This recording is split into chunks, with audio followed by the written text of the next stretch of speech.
Now, the greatest radio shows of all time. Suspense. The Shadow Node. Washington calling David Harding, Counter Spy. Classic radio theater. The Great Gildersleeve. Fibber McGee and Molly. Dragnet. Gunsmoke. The Lone Ranger. Now, step back into a time machine with your host, Wyatt Cox. Good evening, friends of the Inner Sanctum. Comedy this hour, Bud Abbott and Lou Costello in their ABC run. This particular episode was originally broadcast May 26, 1948, as Lou decides he's going to join the Foreign Legion. Hey, Abbott, what time is it? It's time for the Abbott and Costello show. We're on the air for ABC here in Hollywood. Well, what are we waiting for? Let's go with the Abbott and Costello show.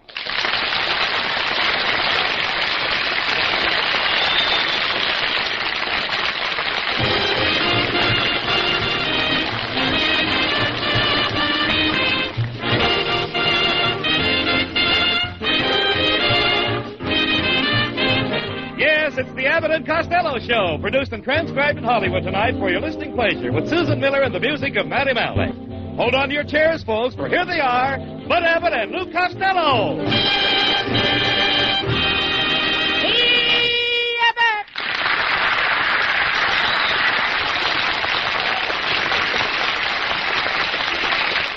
Costello, what's the matter? Gee, Abbott, something terrible happened. My Aunt May got all mixed up. She gave her dog her medicine and took the dog's medicine by mistake. That's awful. What effect did it have? Now the dog sits on Uncle Mike's lap and Aunt May is out chasing rabbits. Well, never mind your Aunt May. How did you like that date I fixed up for you last night? Wasn't she a lovely girl? Oh, lovely girl. Brother, was that Dame Knock-Kneed? Oh, she wasn't so knock-kneed. No. When we were walking down Hollywood Boulevard, one knee said to the other, I let you pass first the last time. Now give me a chance.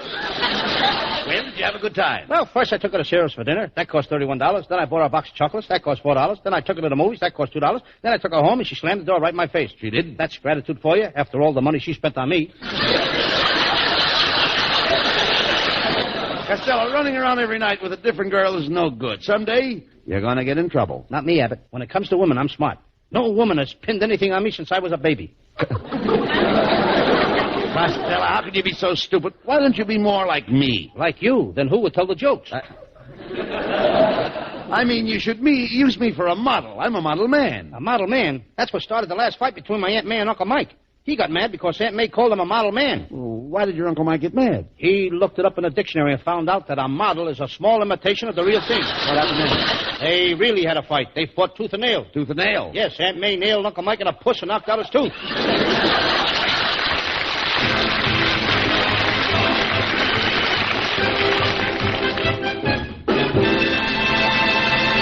All right. You're late again today. What's your excuse this time, Lou? Well, I couldn't happen, Abbott. When I got to Hollywood and Vine, the traffic was all snarled up. Was there an accident? No, some tourist stopped for a red light. I see you got another traffic ticket, eh? Yep. Costello, that's 6 traffic tickets you've got this week alone. How do you account for that? Well, Sunday I couldn't get the car out of the garage. Well, what is the ticket for this time? Double parking my car, and it's a $200 fine. It can't be. It's only $2 fine. Lots of people double park their cars. On top of other cars? You went to your car in the midget race. Well, that wouldn't be fair. Why not? How would it look, a big guy like me racing against those little midgets? You know, your brother Pat borrowed my car Saturday.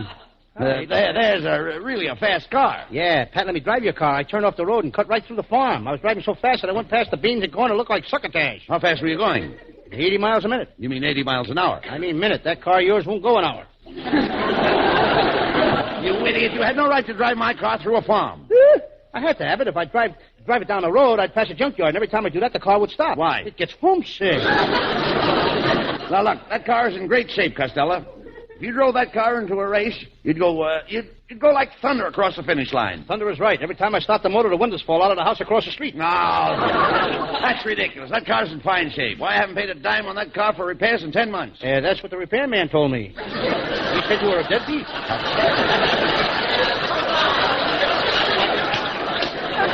Keep your personal remarks to yourself. And tell your brother Pat that he ruined my car.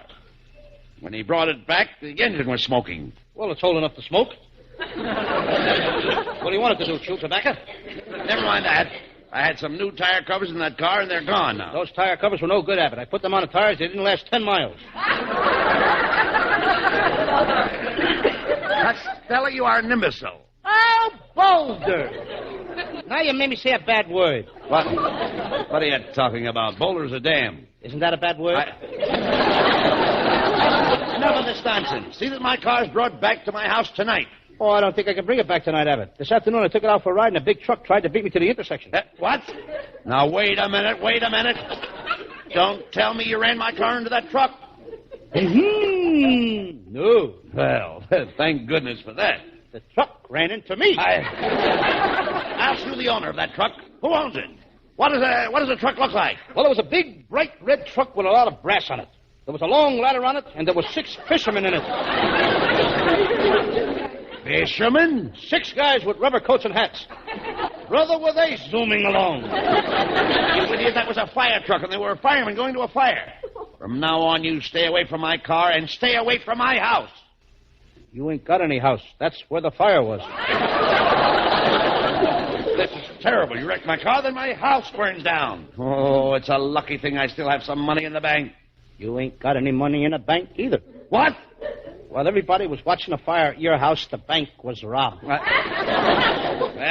there goes everything but my wife's car. Got to tell you, Abbott, the guy that robbed the bank took your wife's car to make their getaway. Well, this is awful. My car's wrecked. My house is burned down. My money's been stolen. The only thing I have left in the world is my darling little wife. That's the part I forgot to tell you about. The guys that robbed the bank kidnapped your wife, and if you want her back, you'll have to pay them $20,000 ransom. Yep.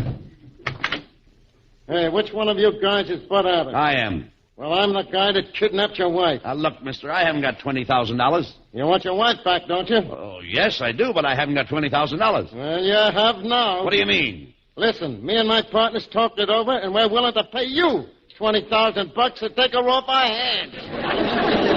Don't do it, Abbott. What do you mean? Abbott, do you realize how bad these guys are stuck? They got your wife. They'll pay more than $20,000 to get rid of that old turkey.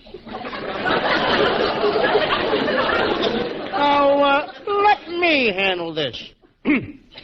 Look, mister, Abbott is willing to take his wife back, but it's going to cost you $30,000. You drive a hard bargain, Fatso. Well, here's a $30,000. Hey, Charlie, bring her in. Oh, hello, buddy. I've just had the most exciting experience. These 2 charming boys have been driving me around all over town. Come on, Charlie, before this jerk changes his mind. You're a sucker, Abbott. We could have got $40,000. Quiet, Costello. Betty, darling, do you realize who those 2 men were? They were bandits. They were bad men. Oh, I thought they were pretty good. Oh, the little one kissed me.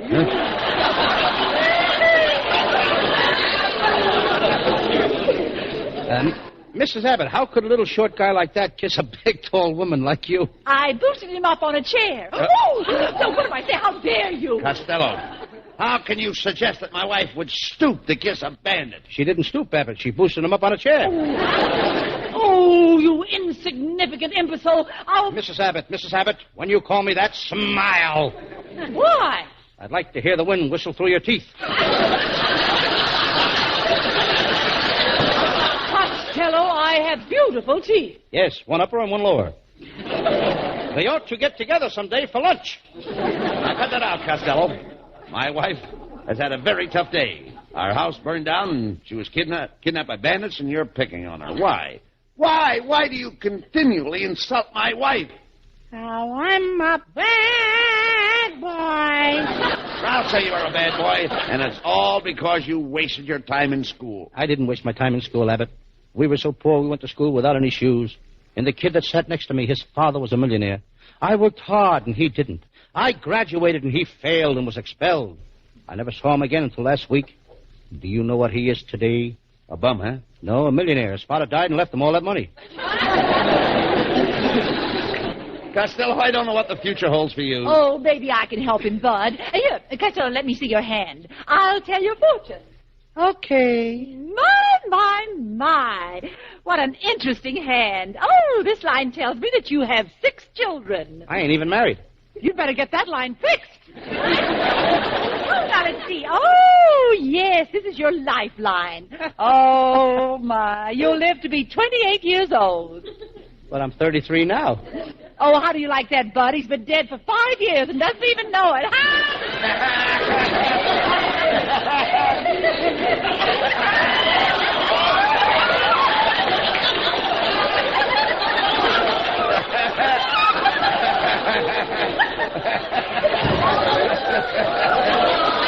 Well, you certainly mopped the place up with him that time.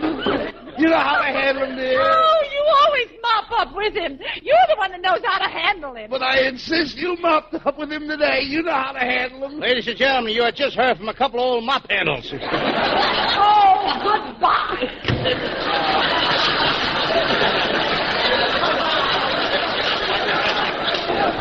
My wife is a wonderful girl, Costello. She's the picture of health. Did you notice her rosy red cheeks? Red cheeks are the sign of good health? Certainly. Well, tonight she was healthier on one side than she was on the other.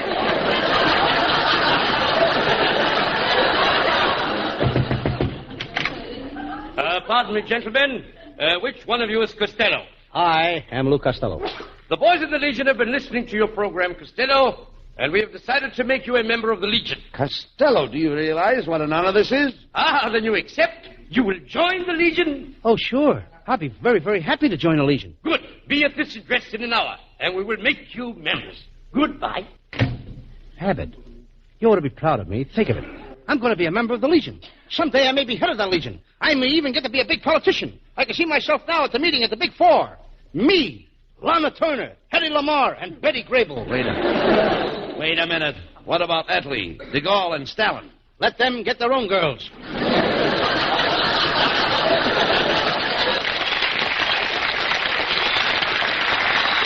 Let's get over to the Legion headquarters.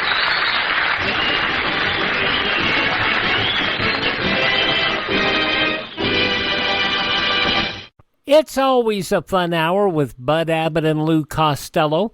We're listening to an episode from May 26, 1948, and you're listening to Classic Radio Theater with Wyatt Cox on your favorite radio station. You are listening to Classic Radio Theater. I'm Wyatt Cox, and now more of Abbott and Costello as Costello joins the Foreign Legion, back from May 26, 1948. Well, Costello, there's the Legion headquarters office of the captain. Let's go in. Costello, there's a great honor for you. Yes, it reminds you of the time I went to Harvard. I was in a medical school. You went to Harvard Medical School? Yes. What were you studying? Nothing. They were studying me. Talk sense. Let's go into the Legion office. I see you have kept your word. You have come to join the Legion. Costello, I will now swear you in. Place your left hand over your heart and repeat after me. After me. Go. Costello, the man wants you to repeat after him. I beg your pardon. After him. No, not after him. I want you to repeat after me. Okay. After me. Yeah, tell me when he says he wants you to repeat after me, he means he wants you to repeat after him. Make up your mind. Do I repeat after you or after him? After him. After me. Why don't you two guys go out in the alley and fight it out? Never mind that. We'll dispense with the formalities. Abbott and Costello, do you wish to join the Legion? We do. Good. You are now members of the Legion. Our boat leaves for Morocco tonight.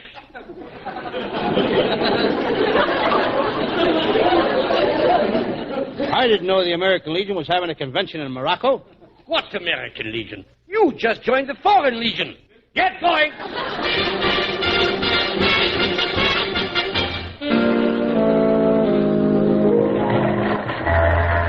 Well, now you've done it, Costello. Joined the Foreign Legion. Here we are in this rat-infested ship. Look at that cutthroat crew. Look at the captain. He's standing on the bridge. Well, the captain is supposed to stand on the bridge. While it's still in the sailor's mouth? The worst thing on this ship is the food. Yes, it's pretty bad food, Abbott. Yes, sir. Today I threw my lunch overboard, and the fish threw it back.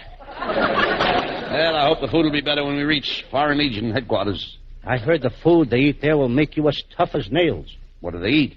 Nails. And the cheap kind. Penny nails. Here comes the captain. Hey, you two! I told you not to come up on deck. If you disobey my orders again, I'll cut your ears off. I'll hang you from the mainmast by your toes and stick this pool cue in your ear and play billiards with your eyeballs. And if that don't work, I'll torture you. Yeah? Well, I can lick you with both hands tied to the rail. Well, why don't you do it? All right. Let me tie your hands to the rail.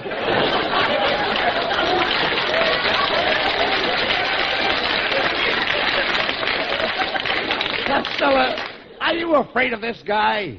Nah. Then go ahead and fight him. Suppose he does kill you. What's better than dying like a hero? Living like a coward. Costello, you are lucky you didn't start anything with me, Costello. Why, I jam my fist in your mouth, jar your teeth loose, and beat you to a jelly. Jam, jarred jelly. Heaven preserve us. I remember, I'll be keeping my eye on you.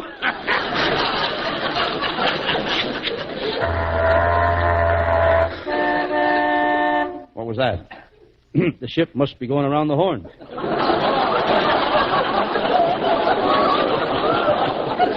Look, we're coming into shore. Oh, the bridge!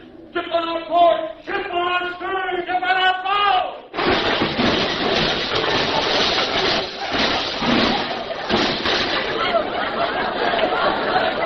Ship on our ship.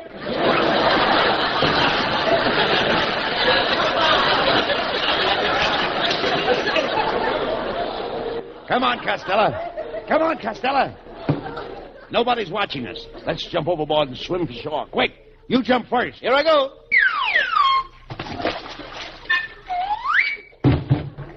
Costello, you just jumped into the water. How'd you get back on deck here again? Abbott, did you ever back into a swordfish? Oh, come on. Well, Costello, no one saw us get off that ship. Now, we can only sneak across the desert. We may escape from the Foreign Legion. Abbott, I know the best way to escape. We'll take a boat and go up the Nylon River. Oh, you...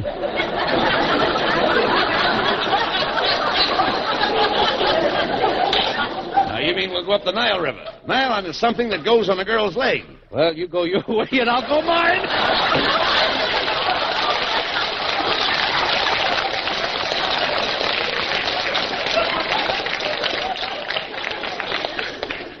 Crossing the desert is dangerous, Lou. The heat may affect your mind. You may even see a mirage. I used to go steady with a mirage. Yeah, dummy, a mirage is something that you can see, but you can't get your hands on. That's her. She was crazy about me. She's crazy without you? She loved me. She come from a city in Turkey. I can't remember the name. Istanbul? No, Abbott, it's the truth. Oh, no, I said Istanbul. And I said it's no bull, it's the truth. She was probably Turkish. Did she have an accent? No, but she talked through her nose and she had a cold. Boy, could she keep up a running conversation. Where did you meet this girl? She was a dancer in a nightclub. She did the dance of the 7 veils. Monday night, she would take off the first veil. Tuesday, she'd take off the second veil. Wednesday, the 3rd veil, and Thursday, the 4th veil. Did the place do any business? Sunday night, you couldn't get into the joint.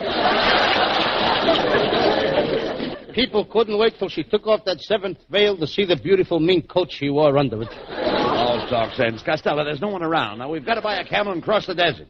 I'll ask this guy where we can buy a camel. Pardon me, sir. Could you tell us where we can buy a camel? Don't bother me, Bud. I just escaped from the Foreign Legion. I went home. My wife ran away with my best friend. They took all my money and burned my house down.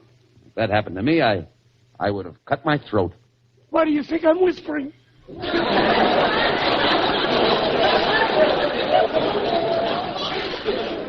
Abbott, there's a place we're looking for. See that sign? Honest Hassan. Used camel dealer. Come on. 900,665, 900,666, 900,667, Look, 900... Abbott, he's counting his money. 900,668, 900,600... Mr. Hassan. Huh? What is it? Oh, you made me lose count. I got to start over. 1, 2, 3, 4. Well, count that money later. We want to buy a camel. Oh, customers. Oh, well, there's a bunch of dandy camels over there. Do you mind if I carry a couple of them? What do you want to carry a camel? Why not? Camels carried us for 5 years. All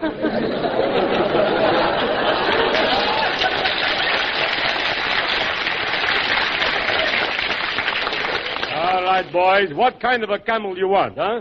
We give the boys a moment to sort out a camel. May 26, 1948, Bud Abbott, Lou Costello. The conclusion follows these messages from your favorite station. This is Classic Radio Theater with Wyatt Cox.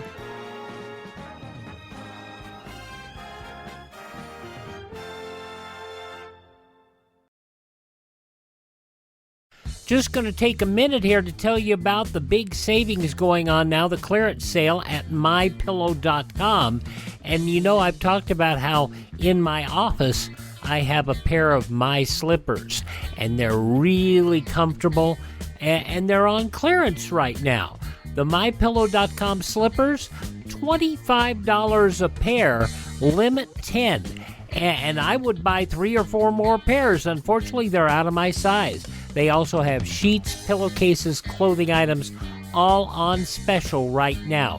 Go to MyPillow.com, click on the clearance tab at the top of the page, use my promo code Wyatt, or call 1-800-928-4715. Limited sizes remaining in the MyPillow slippers, limited colors on other items. MyPillow.com, clearance tab, promo code Wyatt, 1-800-928-4715.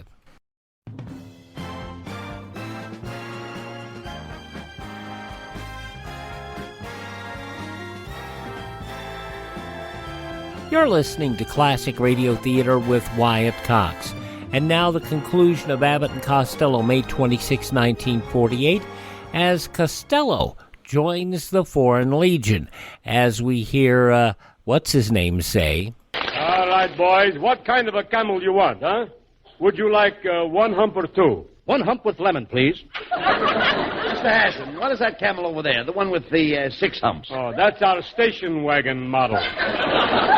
Well, we'll take him. We've got to get across the desert. Oh, if you're going across the desert, you'll need a guide. Oh, guide. The shifting sands blot out the trails. My guide, Abdul, he's the greatest on the desert.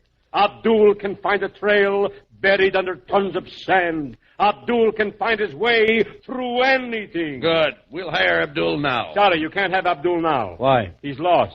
Come on, Costello. We've got to get out of here. We'll cross the desert alone.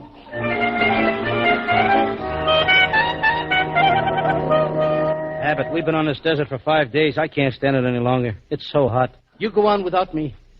I'm only holding you back. My life is worthless anyway. We both can't make it. You have more to live for than I. Abbott, my beloved friend. Go on without me. I'll stay here and die. No, don't say it, Abbott. Don't say it. I'm going to stay here and die. Nothing you can say will make me change my mind. But, all right, you talk me into it. I'll go with you.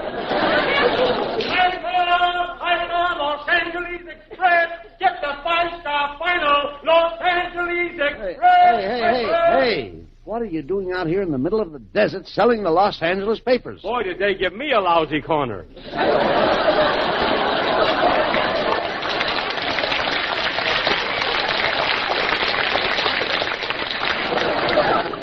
Costello, we only had some towels to put over our heads to protect us from the heat. Hey, look. There are 3 beautiful girls coming toward us. One is wearing a towel for a scarf. Grab it. Okay, I got it. The other one is wearing a towel for a turban. Okay, I got it. The other one is wearing... Okay, I got it. What's that? She was wearing a towel for a towel. Costello, this girl is beautiful. Look, she's wearing a veil over her face. Gee, you're pretty. Why are you wearing that veil over your face? It's the customs of the country. Anything else you'd like to know? How do I get through the customs?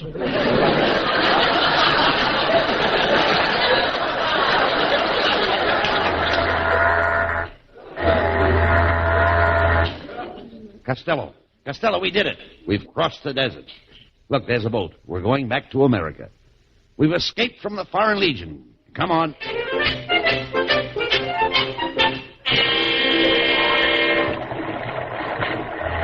Well, Costello, we've been at sea for 3 days now.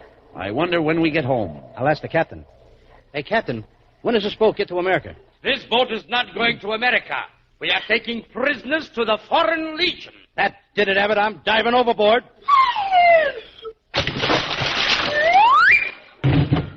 Costello, you just jumped into the water. How'd you get back on deck? Did you ever back into a swordfish? You did that joke before. So what? I like the joke. I'll do it again. Did you ever... Come on!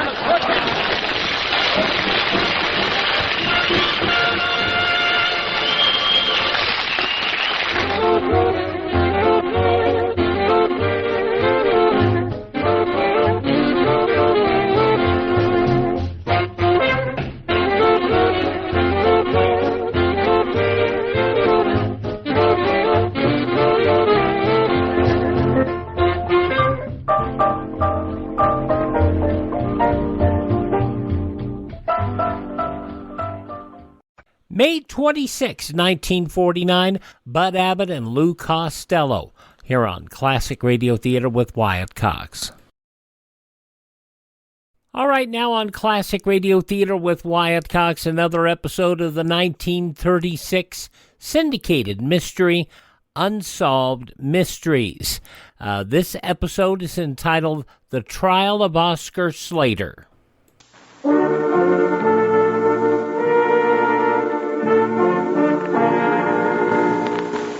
Unsolved Mysteries.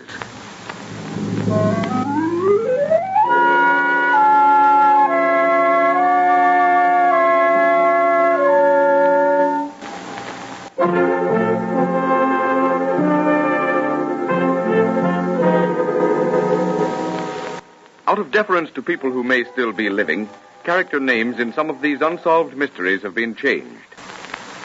The fact that a man may be arrested, tried, convicted, and sentenced for the crime of murder does not always, at least to everyone's satisfaction, mean the solution of a murder mystery. Particularly so is this the case in the trial of Oscar Slater. And to those lovers of the great character Sherlock Holmes, it must be of interest to know that Sir Arthur Conan Doyle spent 17 years of his life trying to prove that Oscar Slater did not commit murder. A murder that to this day is one of Scotland Yard's unsolved mysteries.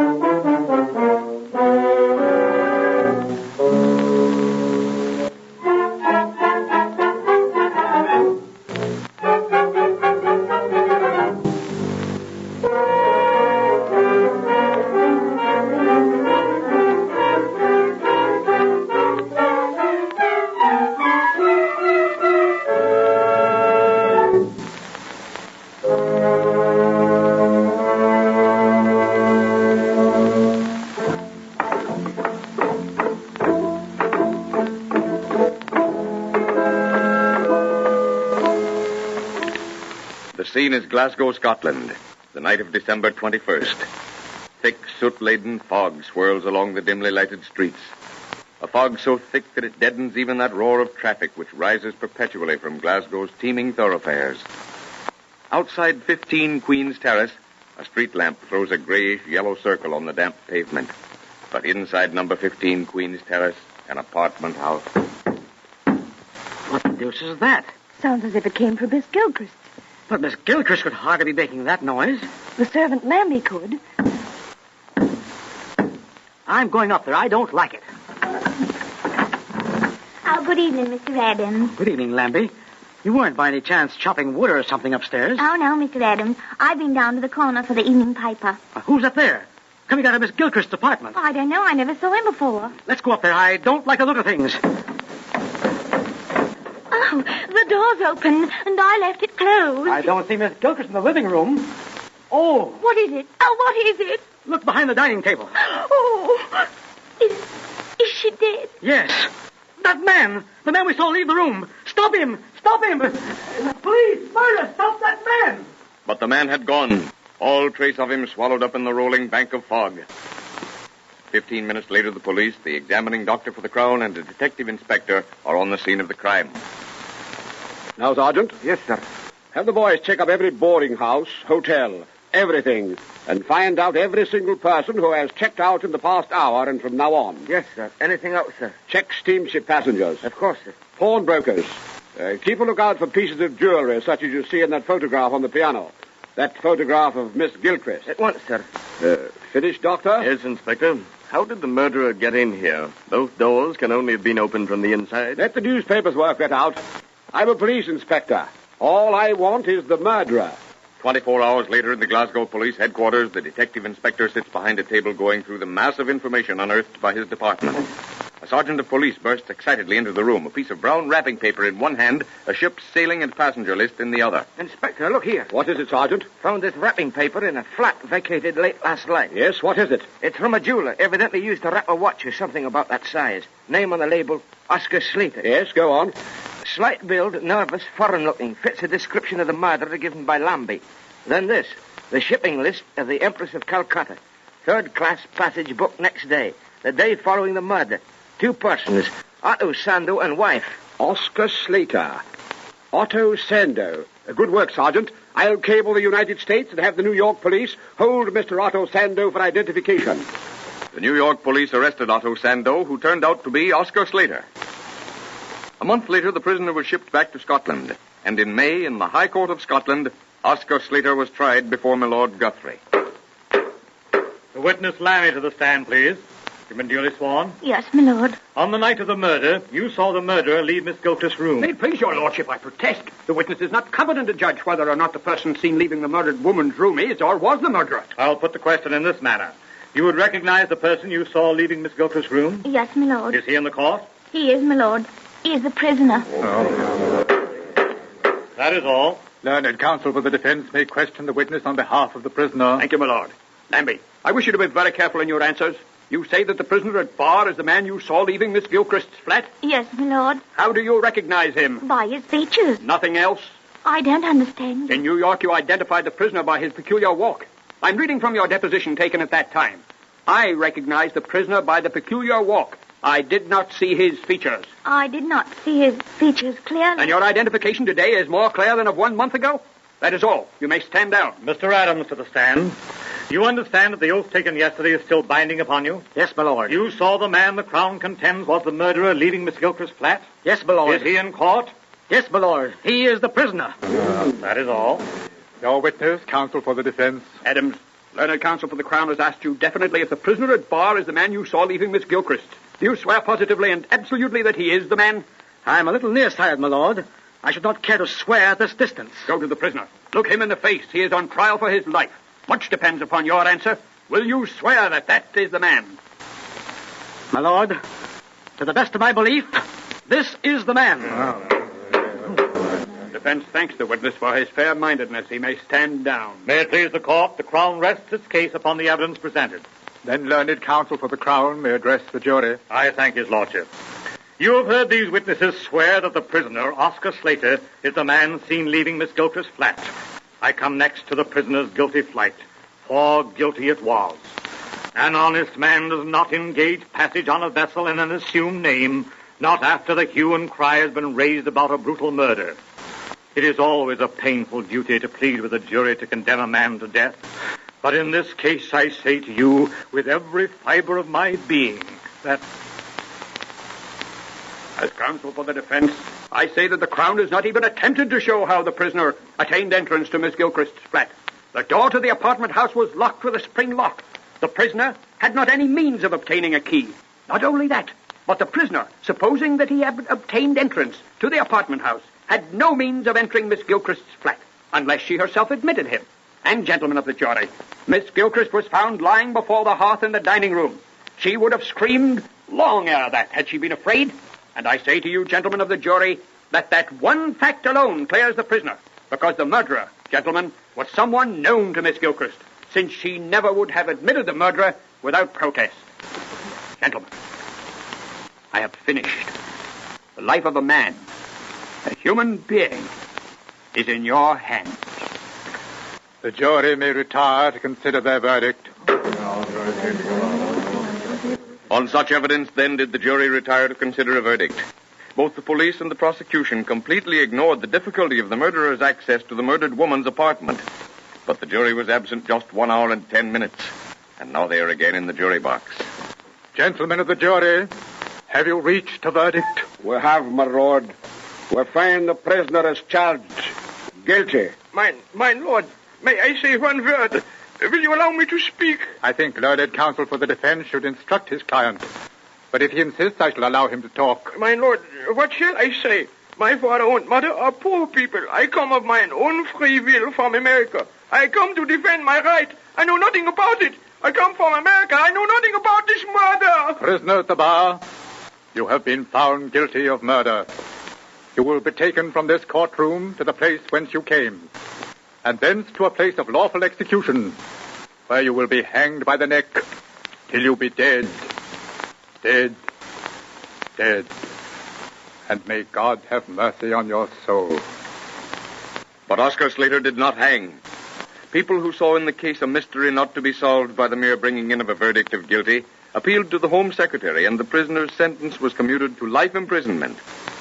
Oscar Slater served 17 years in prison. Today he is free, absolved of the crime, and the British government, in recognition of the miscarriage of justice, awarded him a considerable sum of money. In just a moment, you will hear a solution to the trial of Oscar Slater.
Ladies and gentlemen, inasmuch as any solution must of necessity be supposition, liberties of time, place, and characters have been taken in this solution for which you have been waiting.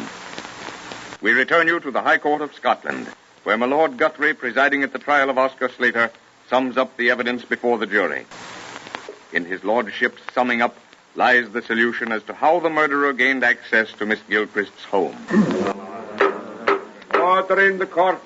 Learned counsel for the defense has no other motion to make before the bench addresses the jury. No, my lord. Counsel for the Crown has no additional evidence. No, my lord. As presiding judge in this case, I do not feel that it is necessary to dwell upon the seriousness of the crime or the importance of your verdict. The learned counsel for the defense has made an issue of the fact that Oscar Slater could not gain access to the murdered woman's home. But, gentlemen, I would be delinquent in my duty if I did not point out to you that that was not the impossibility it seems. In the first place, it must be borne in mind that it was not a key which was required to gain admittance to Miss Gilchrist's house. That is, to open the front door. There was a speaking tube arrangement whereby the caller could speak to the inhabitant of any particular apartment. The occupant of the apartment, satisfied that he or she wished to see the caller, would then pull a release which opened the catch on the front door. This was the defense point when they maintained that the murderer must have been known to Miss Gilchrist in order to have gained admittance. A study of human frailties, though, will show that this does not necessarily apply. Undoubtedly, Lambie the maid, going as she did each night for an evening paper, would upon occasion forget her latchkey. What then would she do? She would ring the bell. Tell Miss Gilchrist through the speaking tube arrangement that she had forgotten her key, and Miss Gilchrist would then release the door catch. After this had occurred many times, as it must have over a period of years, Miss Gilchrist would, if the bell were rung immediately after Lambie's departure, release the door catch without question. This, then, was what the murderer was waiting for. The murderer undoubtedly had watched the inhabitants for a period of time. And one night, the night of the murder, Lambie the maid left to get the evening paper. The murderer stepped quickly to the door and rang the bell. Miss Gilchrist, thinking that once again Lambie had forgotten her key, would release the catch, leave the apartment door open. The murderer would enter, and in a few moments everything would be over. And so a judge on the bench solved the real mystery as to how Miss Gilchrist was murdered. But to this day, no one knows who the actual murderer was. And to the Glasgow police, the famous Oscar Slater case is still an unsolved mystery.